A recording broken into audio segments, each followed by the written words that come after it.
আমাদের জীবনের সাথে সম্পৃক্ত এমন কিছু প্রশ্নের উত্তর দিলেন শাইখ আহমদুল্লাহ। এই ভিডিওটি একবার দেখুন। হয় আমাকে কেউ কিছু করেছে, কারণ মাঝে মধ্যে আমার ঘরে থাকা অবস্থায় আমার মাথা এবং চোখ কেমন জানি মনে হয়, আমার ঘরের ভেতর ভারী হয়ে থাকে। এতে আমার করণীয় কি জানতে পারি? বাচ্চারাও অনেক কান্নাকাটি করে। দেখুন, বর্তমানে কোরআন তেলাওয়াত ঘর বাড়ি থেকে, বাসা বাড়ি থেকে উঠে গেছে। সকাল সন্ধ্যার আমল উঠে গেছে। মিউজিক আমরা চাইলেও ইচ্ছাকৃত অনেকে শুনে, আর অনেকে ইচ্ছাকৃত শুনে না, ইচ্ছা ছাড়া শুনে। মোবাইল ফোনের রিংটোনে শুনে, রাস্তাঘাটে শুনে। এগুলো শুনতে শুনতে হারাম করতে করতে করতে করতে মানুষের স্পিরিচুয়াল পাওয়ার কমে যায়, আধ্যাত্মিক শক্তি, রুহানি শক্তি কমে যায়। এর ফলশ্রুতিতে শয়তানের উপদ্রব, জিন্নাতের উপদ্রব, এগুলো অনেক বেশি বেড়ে যায়। তখন মানুষ নিজেকে আর সঠিক পথে আনতে পারে না, অসুস্থ থাকে। এই সমস্যাগুলো এখন ঘরে ঘরে। এই জন্য এক নম্বরে প্রয়োজন হলো তাওয়ায়ে নাসুহা, সকল গুনাহ থেকে বেঁচে থাকা। বাসা বাড়িকে ছবি, প্রাণীর ছবি, ভাস্কর্য, মূর্তি, এগুলো থেকে পরিচ্ছন্ন করা। মিউজিক যাতে এক সেকেন্ডের জন্য বাঁচতে না পারে সেই ব্যবস্থা করা। এবং সেই সাথে বাসা বাড়িতে সকল মাসনুন আমল, রক্ষা কবচ আমল, সকাল সন্ধ্যার দোয়া, প্রবেশের সময় বিসমিল্লাহ, বের হওয়ার সময় বিসমিল্লাহ, সালাম দিয়ে প্রবেশ, এই আমলগুলো নিয়মিত করা। কোরআনে কারিমের তেলাওয়াত যেই বাসায় উচ্চস্বরে নিয়মিত হয় আর অন্যান্য হারামগুলো থেকে বেঁচে থাকা হয়, সেই বাসায় দুষ্টজনের উপদ্রব বা সেহের, ব্ল্যাক ম্যাজিক কাজ করবে না। এই জন্য এই আমলগুলো আমাদের বাড়ানো দরকার। পাশাপাশি এ জাতীয় সমস্যা যদি আমার মনে হয় যে এটা আসলে জিন্নাতের কোনো সমস্যা, সেহেরের কোনো সমস্যা, তাহলে সেক্ষেত্রে ভালো কোনো রাকির পরামর্শ নিতে হবে। তারা পরামর্শ দিতে পারবে আপনাকে, এবং তারা যে রুকিয়া দিবে, ঝাড়ফুঁক দিবে, সেটা অনুযায়ী নিজে নিজে সেলফ রুকিয়া করতে পারেন বা রাকির মাধ্যমে আপনি ঝাড়ফুঁক করাতে পারেন। আমার ছেলে মাদ্রাসায় পড়ে, কিন্তু মাঝে মধ্যে ঘুমের মধ্যে দিনে অথবা রাতে বিছানা পেশাব করে দেয়। ও বলতে পারে না এর জন্য কি কোনো আমল আছে কিনা। ওর বয়স 9 বছর। ভাই, প্রথমত বাচ্চাদের এই সমস্যাটা বেশি হয়, তারা ঘুমের মধ্যে পেশাব করে দেয়, বিছানা পেশাব করে দেয়। এটার শারীরিক সমস্যা, সেখান থেকে এই সমস্যা হয় অনেক ক্ষেত্রে। এক্ষেত্রে ডাক্তার দেখালে অনেক সময় সমাধান হয়। পাশাপাশি ঝাড়ফুঁকের মাধ্যমেও কিছু আমলের মাধ্যমে উপকার হয়। স্পেসিফিক কোনো আমল কোরআন বা হাদিসে আলাদা করে উল্লেখ করা নাই যে বিছানা পেশাবের জন্য এই আমল। তবে ঝাড়ফুঁককারীরা, তারপরে রাকিরা, এই বিষয়ে যারা এক্সপার্ট আছেন, তারা বিভিন্ন রকমের আমল সাজেশন করেন যে আমল করা যেতে পারে। কোরআন হাদিসের সাথে সাংঘর্ষিক না হলে সেরকম আমল করা যেতে পারে। কিন্তু এর পাশাপাশি বিছানায় পেশাব করার বিষয়টা, এইটা অনেক ক্ষেত্রেই ডাক্তারি ট্রিটমেন্টের মাধ্যমে ভালো হয়। বেশিরভাগ ক্ষেত্রেই এটা হয়ে থাকে শারীরিক সমস্যার কারণে। বিধায় এটার জন্য যদি প্রপার ট্রিটমেন্ট করা হয়, ডাক্তারের কাছে যাওয়া হয়, আশা করা যায় ইনশাআল্লাহ এটার সমাধান হবে। 1 বছর আগে আমি আমার স্ত্রীকে ভয় দেখাবার জন্য 2 তালাক দিয়েছিলাম। এই থেকে কি আমার তালাক হয়ে গেছে? 2 তালাক না 1 তালাক দিয়েছিলাম জানি না, যাই হোক 1 বা 2 ফুটেই বোঝা যাচ্ছে। যেটাই হোক না কেন, ভয় দেখানোর জন্য তালাক দিলে তালাক হয়ে যাবে।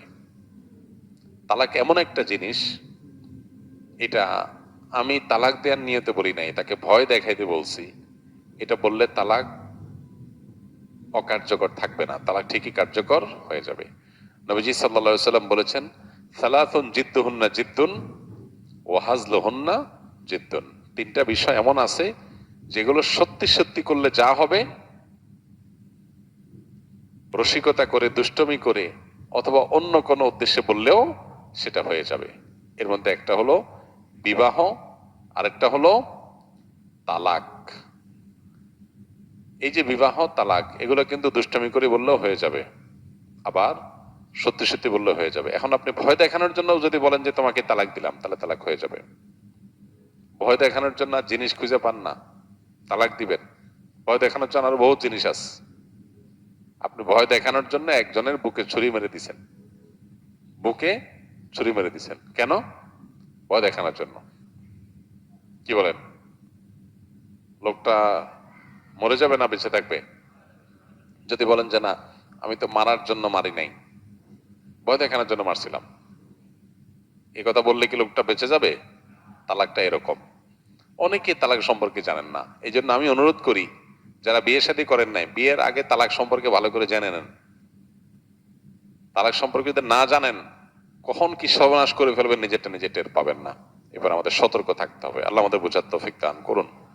তবে এক তালাক বা দুই তালাক দিলেও সম্পর্ক চিরতরে শেষ হয়ে যায় না। ইদ্যতের মধ্যে থাকলে ওইটা আবার ফেরত নেওয়ার সুযোগ থাকে। আর যদি ইদ্যত পার হয়ে চলে যায়, তা আবার নতুন করে আগ্ধ করে বৈবাহিক সম্পর্ক স্থাপন করা যেতে পারে, যদি তালাক তিনটা না হয়। এখানে এক তালাক দিয়েছেন বা দুইটা তালাক হয়েছে, তাহলে সেক্ষেত্রে এখন আরেকটা তালাক ছিল বিধায় আপনি আবারও সংসার করতে পারবেন, যদি এরপরে আর কোনো তালাক না দিয়ে থাকেন।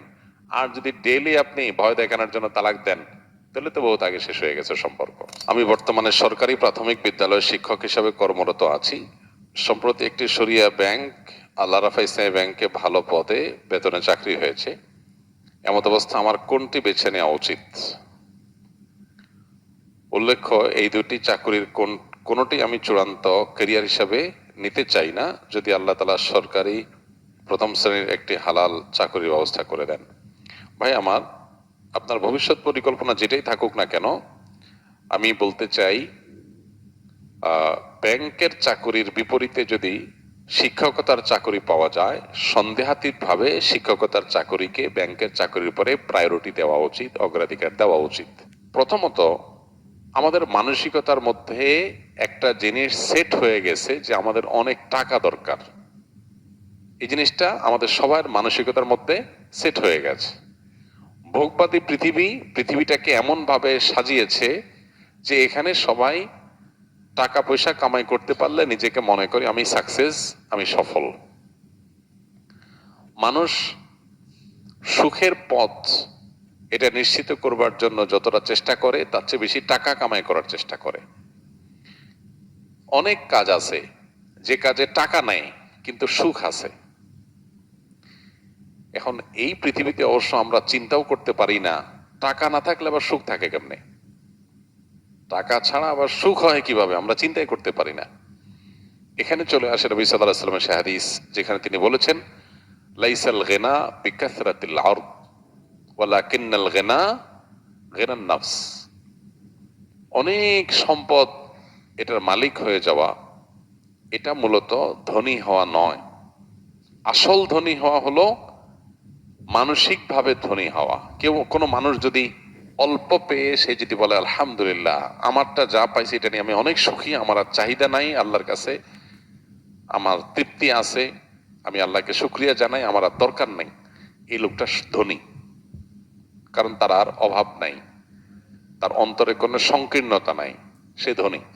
আরেকজনের অনেক আছে কিন্তু এরপরও তার যদি আরো চাহিদা থাকে, তাহলে সে ধনী না, সে মূলত গরিব, কারণ অভাব আছে। তো এই জন্য কিছু কিছু কাজ আছে যে কাজে টাকা নাই কিন্তু প্রচন্ড তৃপ্তি আছে। যেমন শিক্ষকতা, আমি একজনকে একটা জিনিস শেখাবো, কিছু মানুষকে কিছু জিনিস শিখাবো, তারা ভালো কিছু শিখবে, তাদের জীবন গঠন করবে। আমি একজন স্কুলের শিক্ষক হব, স্কুলের ছেলে মেয়েদের, বাচ্চাদেরকে আমি পাঠদানের ফাঁকে ফাঁকে তাদের মধ্যে ভালো মানুষ হওয়ার প্রেরণা এটা জাগ্রত করে তুলব। হয়তো একটা বাচ্চা ছেলে, সে আমার সঠিক গাইডলাইন পেয়ে আল্লাহমুখী হয়ে যাবে, ভালো মুসলিম হবে, ভালো মানুষ হবে, তাহলে আমি এখানে একটা ভালো ইনপুট দিতে পারলাম, এর আউটপুট আসবে, খুব ভালো কিছু আশা করা যায়। এখানে টাকা একটু কম হলেও, বেতন একটু কম হলেও, সুযোগ সুবিধা কম থাকলেও, সমাজে একটু আমার অবস্থান ওইরকম বেশি স্ট্রং না হলেও, এটা আমার জন্য তৃপ্তিদায়ক, সুখকর।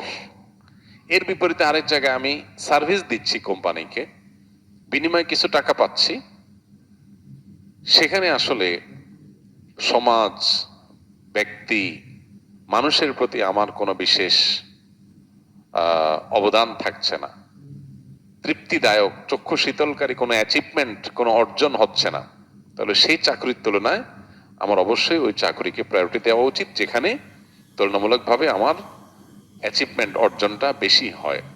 ক্যারিয়ার সাজাতে গিয়ে আমাদের এইভাবে যদি ভাবি, তাহলে আমরা সুখী হব তুলনামূলকভাবে অনেক বেশি। একটা চাকরিতে আমি অনেক টাকা পয়সা কামাই করলাম কিন্তু সেখানে আসলে আমার তেমন কোনো আপনার তৃপ্তিদায়ক কোনো অর্জন থাকলো না, যেটা দিয়ে আমার আসলে চক্ষু শীতল হতে পারে, মন প্রশান্ত হতে পারে, সেরকম কোনো অর্জন হলো না। টাকা অনেক হলো, তো মনের শান্তিটা আল্লাহ তাআলা এটা দিয়ে দিবেন না। শরীরের শান্তি এটা হয়তো টাকা দিয়ে কিছুটা হতে পারে, কিন্তু মনের শান্তি, আসল শান্তি, সেটা আল্লাহ তাআলা দিবেন না। এই জন্য শিক্ষকতার পেশাকে অবশ্যই প্রায়োরিটি দেওয়া উচিত। তাছাড়া ইসলামী ব্যাংকগুলোতে ইসলামী ব্যাংকিং পরিপূর্ণভাবে হয় কিনা, কতখানি হয়, সেটা নিয়ে যথেষ্ট বিতর্ক আছে, ধোঁয়াশা আছে এবং বড় ধরনের প্রশ্ন করার সুযোগ আছে। তো আমি সন্দেহের ঊর্ধ্বে ওঠার সুযোগ যদি থাকে, তাহলে সন্দেহের মধ্যে কেন ঢুকতে যাব একটু বেশি টাকার জন্য? একজন ইমানদার টাকার পরিমাণ না দেখে তিনি তার তাকওয়ার জন্য কোনটা বেশি অনুকূল সেটাকে দেখবেন, সেই চেষ্টা করবেন। অতএব আশা করি যে আপনি এখান থেকে আপনার করণীয় বা আপনার কি করা উচিত সে সম্পর্কে একটা ধারণা পেয়ে গেছেন।